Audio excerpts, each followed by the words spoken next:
और महाराज वो गया, वैसी मायामय रसोई बनाई। माया महिते कीने रसोई, व्यंजन बहुगन सके न कोई। और वहां उसने विविध मृगन कर आमिष रांधा, तही कल विप्र मास खल साझा।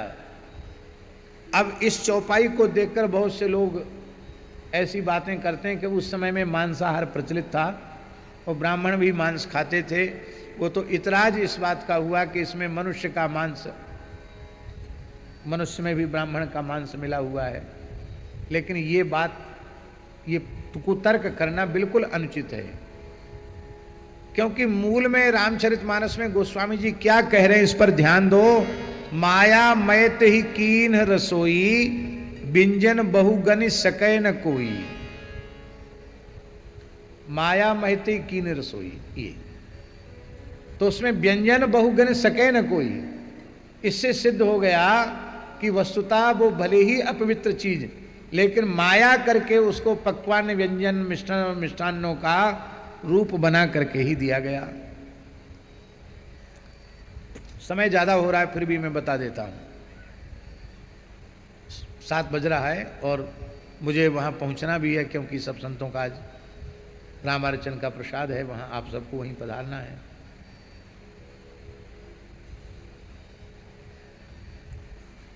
निम्बार्क संप्रदाय के सिद्ध संत बाबा श्री माधवदास जी टोपी कुंज वाले श्री महंत माधवदास जी महाराज थे, जिनसे पूज्य पंडित जी ने भक्तमाल का प्रसाद प्राप्त किया था। सिद्ध पुरुष थे वो आधी रात वृंदावन की परिक्रमा कर रहे थे, तो उन्होंने आधी रात को देखा कि वो साधुओं का भंडारा हो रहा है। साधु नहीं थे वो, सब भूत प्रेत थे। वो साधु जैसा भेष बनाए हुए थे, भंडारा हो रहा है। आओ आओ महाराज, कहाँ जा रहे हो लो? महाराज बोले परिक्रमा में, आधी रात को तो हम वैसे भी कुछ खाते नहीं है और परिक्रमा चल रही है। बोले नहीं नहीं, बाद में खा लेना। पीछे पड़ गए तो बोले ठीक है, पारस दे दो।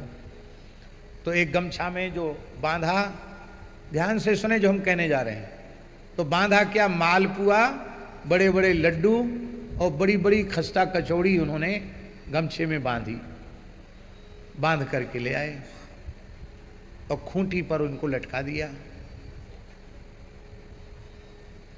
और फिर सवेरे स्नान ध्यान जमुना जी में करके अपना नित्य नियम किया। नित्य नियम करने के बाद सोचे भाई रात को सिद्ध महात्माओं ने दर्शन दिया तो चलें, वो प्रसाद बहुत आग्रह से दिया था, ले लें उसको। तो जैसे ही उसको खोला तो उस कपड़े में गंदी चीजें निकली, मलमूत्र ये सब निकला, मांस के टुकड़े, मलमूत्र ये सब उसमें निकला। तब पता चला ये प्रेतों का उपद्रव था।